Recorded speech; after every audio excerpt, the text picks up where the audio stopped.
Hi everyone, this is Lexi Rodrigo, content creator and blog editor at Mirasee.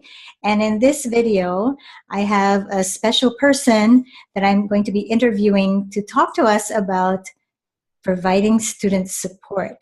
So hello Lizzie, please introduce yourself. Who are you and what do you do?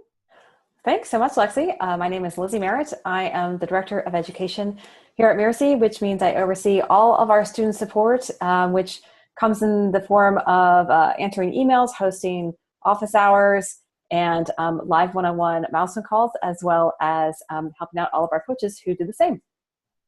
So in broad strokes, Lizzie, can you describe what is the role of the education team in Mirasee? Thanks.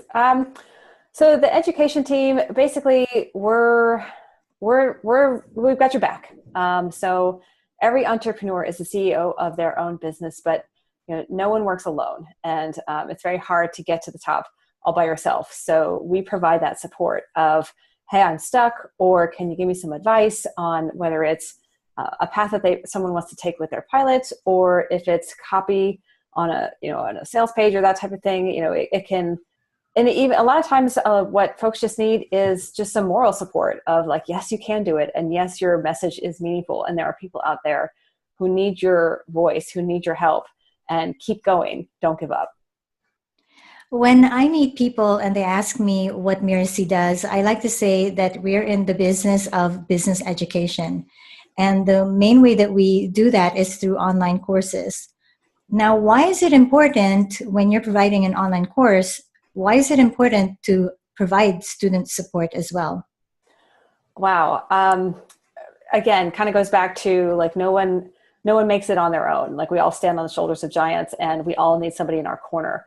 So if you are a course creator and you're considering providing support for your students, there's certainly those kinds of courses that can be on your own.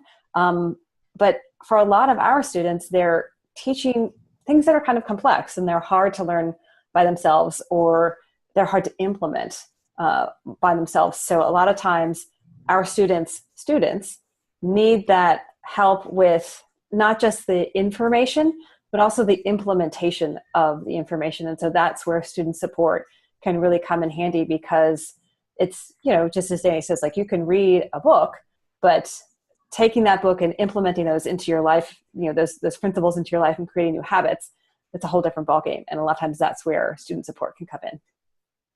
So one of our signature programs is the Course Builders Laboratory, in which we call CBL for short. So in CBL, what kinds of student support do we provide?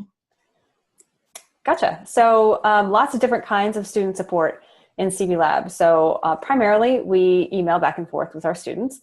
But we also have one-on-one milestone calls, and those come at specific points in the course. And we've very proactively done it that way because we've seen that if a student is able to get through, or I should say when a student is able to get through a certain milestone, they're more prepared for that one-on-one call. And so that call can be as effective as possible. It's right at the pinpoint of when they need a call.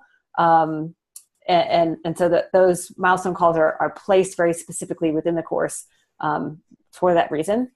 But we also recognize that somebody might need help before they've reached that milestone. And so we have office hours daily. So a coach shows up on a Zoom call. Anybody can log on, any of the students can log on and speak to a coach live any day of the week and just ask your questions, right there. So that's email, one-on-one calls, and office hours. So the one-on-one calls they're always with the same person, correct? Yes, usually your one-on-one milestone call is with your dedicated coach that you've been emailing with. And so the coach is going to be kind of up to speed on what you're working on. And again, like you're able to make the most of that call because there's no time wasted with, so what have you been doing lately? Like the coach is already aware of it and you kind of get right down to it. Right. So we provide emails, one-on-one calls. There's a daily office hour, and we have thousands of students. How are we able to provide all of this support without having to hire a battalion of coaches?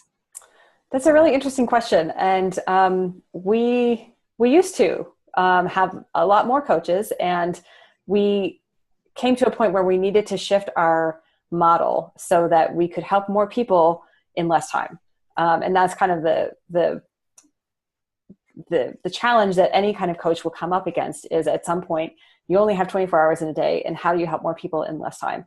And so we implemented some really important structures that allowed us to basically leverage our support to not only help the student get the help that they need when they need it, but also help us help more people.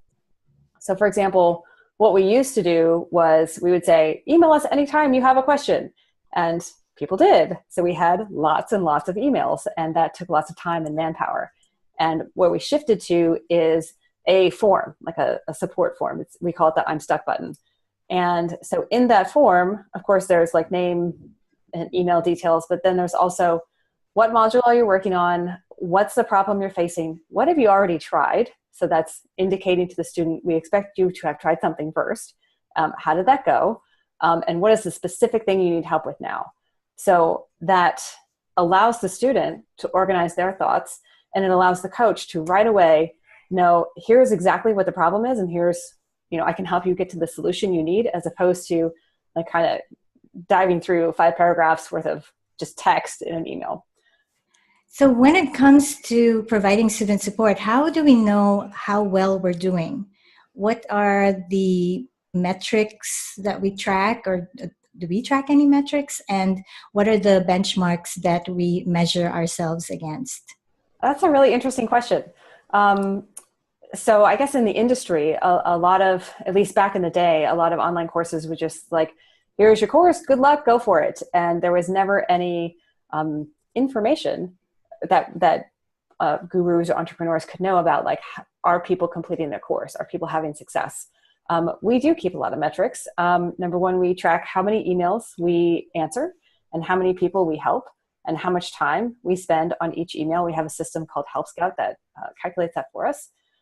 We also calculate how many one-on-one calls we've had each week and how much time we've spent on those calls. So we're pretty tight in terms of like, we're tracking how much time we're spending on student support.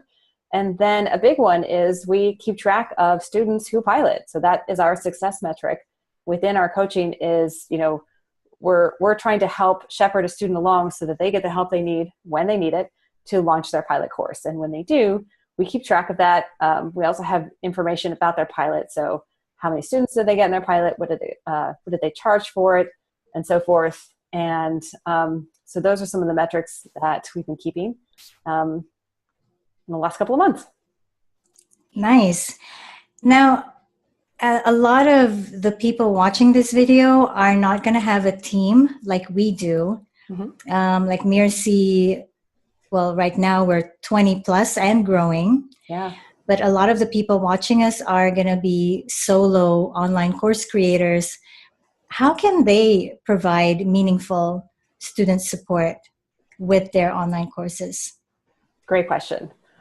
So a lot of times when you're just starting out, we see that new course creators offer lots and lots of support. So people will have their lesson content, but then they have one-on-one calls with their individual students, often 2 or more one-on-one calls within a 6-week period, which is quite a bit.